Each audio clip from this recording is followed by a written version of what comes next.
আসসালামু আলাইকুম, কেমন আছেন সবাই? আশা করি সবাই ভালো আছেন। আজকে আবার নতুন একটা ভিডিও নিয়ে আপনাদের সামনে হাজির হয়েছি। আশা রাখি ভালো লাগবে। ভিডিওর শুরুতেই আপনাদের সাথে একটা চুলা শেয়ার করি। এটা এর আগেও আপনাদের দেখাইছিলাম, কিন্তু এটার ভিতরে আমি কখনো রান্না করিনি। আমি যখন দেশের বাইরে ছিলাম তখন আমার মা এটার ভিতরে রান্না করেছিল কয়েকদিন। মার কাছে শুনলাম এখানে যে উপরের অংশ আমি নতুন করে তৈরি করেছি, এখান দিয়ে নাকি রান্না করার সময় আগুন বের হয়ে যেত, রান্না ঠিক মতো হতো না। সেজন্য আমি নতুন করে এরকম ডিজাইন করে দিয়েছি। কেমন হয়েছে অবশ্যই জানাবেন। আর আজকে কিন্তু এই চুলায় রান্না করব, ভিডিও শেষ পর্যন্ত থাকবেন।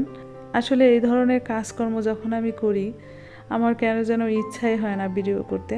আমি সারাক্ষণ কাজের মধ্যে থাকতে পছন্দ করি, আর অফ ক্যামেরায় কাজ করতে বেশি পছন্দ করি। অফ ক্যামেরায় কাজ করতে আমার ভীষণ ভালো লাগে, অন ক্যামেরায় কাজ আমি করতেই পারি না। আমি যেহেতু ছোটোখাটো ব্লগ ভিডিও করি, আমার কিন্তু সম্পূর্ণ কাজকর্মই দেখানো উচিত। আপনাদের সংসারে যত রকমের কাজকর্ম আছে সবই কিন্তু দেখানো উচিত, কিন্তু আমার অফ ক্যামেরায় কাজ করতে বেশি ভালো লাগে। দেখতে পাচ্ছেন চুলাটা লেপে নিলাম। এই ধরনের কালার দিয়ে চুলা লেপলে কিন্তু ভীষণ সুন্দর লাগে। আমি অনেক আপুদের দেখেছি এভাবে মাটির চুলা লেপে নেয়।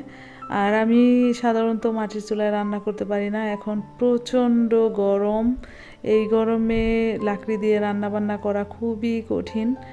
আজকে যখন আমি রান্না করেছি এত কষ্ট হয়েছে, আপনাদের সাথে অল্প করে শেয়ার করেছি।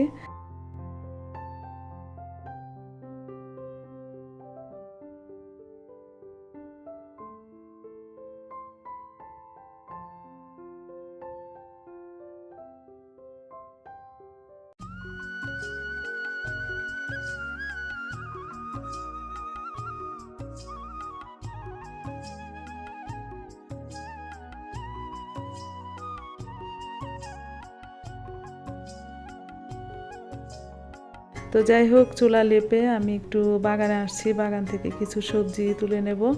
আর আমার ছাদ বাগানটা আপনাদের একটু ঘুরে ঘুরে দেখাবো। ভিডিও শেষ পর্যন্ত থাকবেন, আর ভিডিও দেখে অবশ্যই একটা লাইক করবেন। আর আমার ছাদ বাগানটা কেমন লাগছে অবশ্যই কমেন্ট করে জানাবেন। আর এই পাশে একটা কাক ডাকছিল, আমি অনেক ভিডিও করার চেষ্টা করতেছিলাম কিন্তু পারিনি। এখন কিন্তু কাকের ডাক শোনা যায় না তেমন একটা। আর এই পাশে নয়নতারা ফুলগুলো দেখেন, মাশাআল্লাহ এত সুন্দর। আর বাতাসে দোল খাচ্ছিল, দেখে খুব ভালো লাগছিল আমার কাছে। আপনাদের কাছে কেমন লাগছে অবশ্যই জানাবেন। আর এখন প্রচণ্ড রোদ, রোদের ভিতরে কি ভিডিও করতেছি, কেমন আসতেছে সেটাও বুঝতে পারি নাই। আর এ পাশে কাঁচামরিচগুলো দেখেন, ছোট্ট একটা গাছ, গাছে প্রচুর কাঁচামরিচ ধরেছে, দেখতে এত সুন্দর লাগছে। এরকম দৃশ্য দেখলে মন ভালো হয়ে যায়। অবশ্যই আপনারা মাশাআল্লাহ বলবেন, খুবই সুন্দর লাগছিল দেখতে, অনেক সুন্দর তাই না? আর এ পাশে ছোট্ট একটা করলা গাছ, গাছটার ভিতরে কি সুন্দর করলা হয়েছে। আসলে গাছ পরিচর্যা করলে কম বেশি ফল পাওয়াই যায়, ফল ফুল সবই দেয়। দেখতেই পাচ্ছেন খুবই সুন্দর একটা দৃশ্য।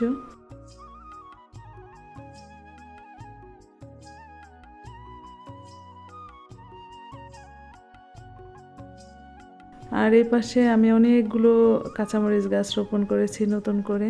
কাঁচামরিচ তেমন একটা কিন্তু আমার কিনতে হয় না, আমার ছাদ বাগানে প্রচুর কাঁচামরিচ হয়। যারা আমার রেগুলার ভিউয়ার্স তারা তো জানে আমার ছাদ বাগান থেকে আমি প্রচুর কাঁচামরিচ পাই। আর গাঁদা ফুলগুলো দেখেন, এই গাছগুলো একা একা হয়েছে, আর ফুলগুলো দেখেন অনেক অনেক সুন্দর ফুল হয়েছে। পাশাপাশি একটা ভুট্টা গাছ হয়েছে, ভুট্টা গাছে কিন্তু ভুট্টাও চলে আসছে। আমি মাঝে মধ্যে চিন্তা করি ভুট্টা গাছ থেকে ভুট্টা তুলে তারপর পকোড়া তৈরি করব, কিন্তু সেই সময়টা হয় না। আর এ পাশে আমার আম গাছের আমগুলো কিন্তু বেশ বড় হয়ে গেছে। তো যাই হোক, ভিডিও দেখতে থাকেন। আমার কেন যেন আজকে কথা বলতে ইচ্ছা করতেছে না। আমি যখনই ভিডিওতে ভয়েস ওভার করতে আসি তখনই দেখা যায় যে কেউ না কেউ আমার এই ফোনে ফোন দেবেই, তখন খুবই বিরক্ত লাগে।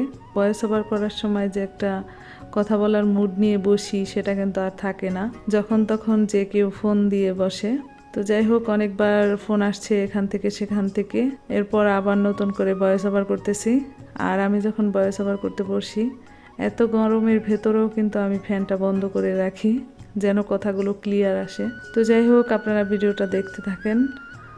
আমার ছাদ বাগান কেমন লাগছে আপনাদের অবশ্যই জানাবেন। আপনাদের কমেন্ট পড়তে কিন্তু আমার ভীষণ ভালো লাগে, আমি খুবই পছন্দ করি আপনাদের সুন্দর সুন্দর কমেন্ট পড়তে।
আজকের ভিডিওটা একটু বড়, কষ্ট করে দেখে নেবেন। ভিডিওর অনেকখানি চলে আসছি আর অনেক রকমের সবজি তুলে ফেলেছি।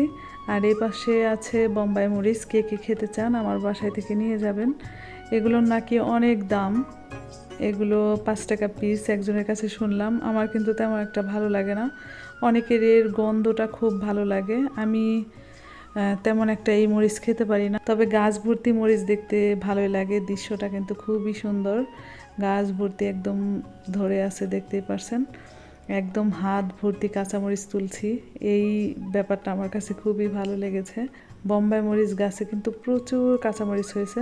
আর যতগুলো বোম্বাই মরিচ তুলেছি আমি কিন্তু কয়েকটা রেখেছিলাম বাসায়, আর সবগুলো আমি সবাইকে দিয়ে দিয়েছি, যারা যারা খেতে পছন্দ করে আর কি তাদের দিয়ে দিয়েছি।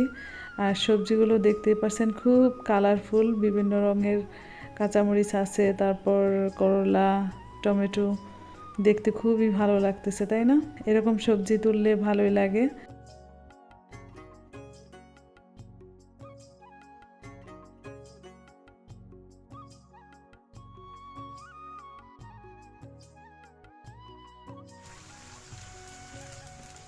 এরপরে এই যে মাটির চুলায় রান্না শুরু করেছি। রান্না করতে আমার এত কষ্ট হয়েছে, আমি শুরু থেকে ভিডিও করে আপনাদের দেখাতে পারিনি, তো যতটুকু সম্ভব দেখিয়েছি আর কি। এখানে রান্না করছি আম ডাল, আম দিয়ে ডাল আর পাশাপাশি গরুর মাংস। ভেবেছিলাম 2 চুলায় রান্না করলে একটু তাড়াতাড়ি হয়ে যাবে, কিন্তু তাড়াতাড়ি হয়নি, অনেক কষ্ট হয়েছে রান্না করতে। আর নতুন নতুন চুলাটা জ্বালাইছি তো, সেজন্য চুলা জ্বালাতেও আমার অনেক কষ্ট হয়েছে। তো যাই হোক, আমি এ পাশে আম পাড়তে চলে আসছি। হাতের নাগালে একটাও আম নেই, অনেক কষ্ট করে আম পাড়তে হয়েছে। আসলে ভিডিওর আড়ালে অনেক কিছুই হয়, সেগুলো কিন্তু আপনাদের সাথে শেয়ার করা হয় না। এই যে 2টা আম পারলাম, একটা আম নিচে চলে গেছে, আরেকটা আম উপরে পড়ছে, নিচেটা আর উঠানো হয় নাই। আরেকটা আম খুব কষ্টে পেরে তারপর ডালে দিয়েছিলাম। তো এই হলো অবস্থা। আম ডাল কে কে খেতে পছন্দ করেন অবশ্যই জানাবেন। আমার কাছে কিন্তু ভীষণ ভালো লাগে। ডাল আমি এমনিতেই পছন্দ করি, সেটা আম ডাল হোক আর এমনিতে হোক, আমি ডাল খেতে খুব পছন্দ করি। তবে আগের তুলনায় এখন খুবই কমে গেছে অ্যাসিডিটির কারণে, সেজন্য ডাল খাওয়া হয় না। তো খুবই অল্প স্বল্প আপনাদের সাথে ভিডিও করে শেয়ার করলাম। চুলাটা কেমন জ্বলে, কেমন করে রান্না করি একটু দেখালাম। গত ভিডিওতে আমার গ্যাসের চুলাটা আপনাদের সাথে শেয়ার করেছিলাম, গ্লাস একদম ব্লাস্ট হয়ে গেছে, সেজন্য আর চুলায় রান্না করতে পারি না। এখন সেই মাটির চুলায় রান্না করতে হয়। আমার বাসায় কিন্তু অনেক লাকড়ি, আমি যদি 12টা মাস মাটির চুলায় রান্না করি তাতেও কোনো সমস্যা হওয়ার কথা না। আমার বাসায় এত লাকড়ি, মাচা ভর্তি সাজানো, আল্লাহর রহমতে কোনো কিছুর অভাব নেই। দেখতেই পাচ্ছেন একদম মাচাটা ভর্তি। আর এখানে কিন্তু একটা কিউট বিড়াল ছানা আছে, আপনারা খেয়াল করছেন কি না? খুবই সুন্দর একটা বিড়াল ছানা, দেখতেই পাচ্ছেন। আর মাচা ভর্তি কিন্তু লাকড়ি আছে। লাকড়ির চুলায় রান্না করলে রান্না বান্নাও মজা হয়, খেতে ভালো লাগে, কিন্তু কষ্ট করে লাকড়ির চুলায় রান্না করা হয় না। রান্নাবান্না প্রায় শেষের পথে। ভিডিওর এ পর্যন্ত যারা এসেছেন তাদেরকে অসংখ্য ধন্যবাদ। আর ভিডিওর এ পর্যন্ত এসেও যারা একটা লাইক করেনি, তারা চাইলে আমার ভিডিওটা দেখে লাইক করতে পারেন। গরুর মাংস রান্না করতে এমনিতেও সময় একটু বেশি লাগে। ভাত, ডাল সব কিছু হয়ে গেছে, এখন শুধু এই গরুর মাংসটাই রান্না বাকি। এমনিতে প্রচুর গরম, তার মধ্যে 2টা চুলার তাপ, আমার অবস্থা খুবই খারাপ হয়ে গিয়েছিল। সেজন্য বাকি আর রান্না বান্না তেমন একটা আপনাদের সাথে শেয়ার করিনি। এপাশে খান সাহেব একটা তরমুজ নিয়ে আসছে, এখন যতগুলো তরমুজই আনে কেটে নিয়ে আসে, আর কিছু কলা এগুলো নিয়ে আসছে। এখন একটু কেটে দেব, সব ধরনের ফল কেটে দেব। কিছু সবজিও ছিল পাশাপাশি, এই যে পাশে লতি, তারপর কয়েক রকমের সবজি ছিল। আসলে বাড়িতে পুরুষ মানুষ থাকলে অনেক রকমের সাহায্য সহযোগিতা হয়, যখন যেটা প্রয়োজন দৌড়ায়া যায় নিয়ে আসতে পারে। আর যখন বাড়িতে উনি থাকে না, তখন আমারই সব কাজ করতে হয়, সব কষ্ট একাই করতে হয়, বাসার কাজ, বাহিরের কাজ, সব ধরনের কাজ একা করতে হয়। তো যাই হোক, কি কি ফল নিয়ে আসছিল আপনাদের সাথে একটু শেয়ার করলাম। আর এপাশে আমি খান সাহেবকে কিছু ফল কেটে দিয়েছি। তো যাই হোক, আজকের ভিডিও এ পর্যন্ত। যারা ভিডিও এ পর্যন্ত ছিলেন অসংখ্য ধন্যবাদ। আগামী ভিডিও দেখার আমন্ত্রণ জানিয়ে আজকের মতো বিদায় নিচ্ছি। সে পর্যন্ত ভালো থাকবেন, সুস্থ থাকবেন, নিরাপদে থাকবেন। আল্লাহ হাফেজ।